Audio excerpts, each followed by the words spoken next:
మహబూబాబాద్ జిల్లా కేంద్రంలోని మున్సిపల్ కార్యాలయంలో జరిగిన మున్సిపల్ సర్వసభ్య సమావేశం వాడివేడిగా సాగింది.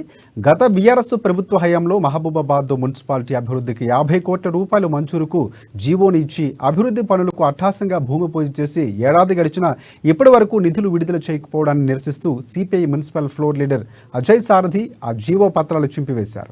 నిరుపేదలకు గుడిసెలు వేసుకుని జీవనం సాగిస్తూ ఉంటే వారిపై భౌతిక దాడులకు పాల్పడుతూ అక్రమ కేసులు బనాయిస్తూ జైలు పాలు చేస్తున్నారని, బడాబాబులు ప్రభుత్వ భూములను దర్జాగా కబ్జా చేసి రియల్ ఎస్టేట్ వ్యాపారం పేరిట ఆ భూముల్లో పెద్ద పెద్ద భవంతులు నిర్మించి పట్టించుకోవడం లేదని కూడా ఆగ్రహం వ్యక్తం చేశారు.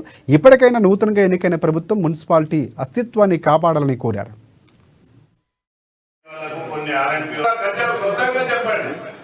కాంగ్రెస్ పార్టీ ప్రజల పార్టీ, పేద బడుగు బలహీన వర్గాల పార్టీ.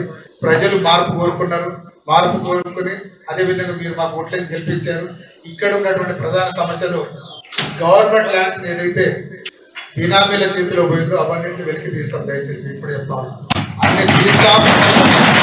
ప్రజలకు సరైన న్యాయం జరిగే విధంగా మేము అన్ని ఉంటామని ముందే చెప్తాం. ఎందుకంటే మా పార్టీ ఉన్నటువంటి గవర్నమెంట్ ల్యాండ్స్ ఇంత ముందున్న